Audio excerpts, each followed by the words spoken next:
So ആദ്യം തന്നെ എല്ലാവർക്കും ഹാപ്പി ഓണം. അപ്പോൾ ഈ ഒരു വർഷത്തിൽ എല്ലാവരും നല്ല ഗ്രാൻഡ് ആയിട്ടുള്ള ഓണസദ്യ ഉണ്ടാക്കിയിട്ടുള്ള ഒരുപാട് വീഡിയോസ് ഞാൻ കണ്ടിട്ടുണ്ടായിരുന്നു. Honestly I really want to do that to.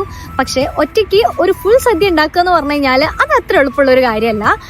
And with my job and everything going on, I just couldn't manage it this time. So I thought why not make it simple, like ഒരു traditional item കൊണ്ടുവരാൻ വിചാരിച്ചു.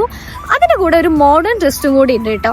So let's not waste any time and let's head to the kitchen and see how to make it this Onam special. So let's go.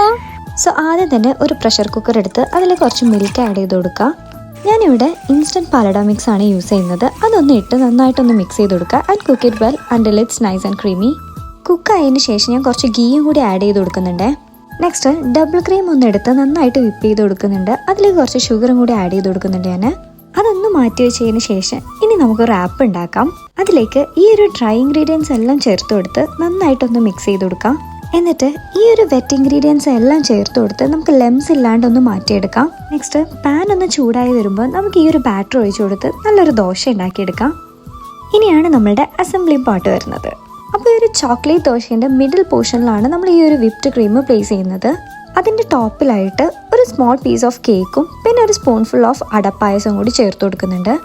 എന്നിട്ട് next ലെയറും കൂടി set ചെയ്ത് നമുക്കതൊന്ന് close ചെയ്യാം. നിങ്ങൾക്ക് വേണമെന്നുണ്ടെങ്കിൽ ഒരു പോക്കറ്റ് പോലെയോ അല്ലെങ്കിൽ ഒരു റാപ്പ് പോലെയോ ഫോൾഡ് ചെയ്യാം. And finally let's decorate it with a little extra cream on toppings of your choice.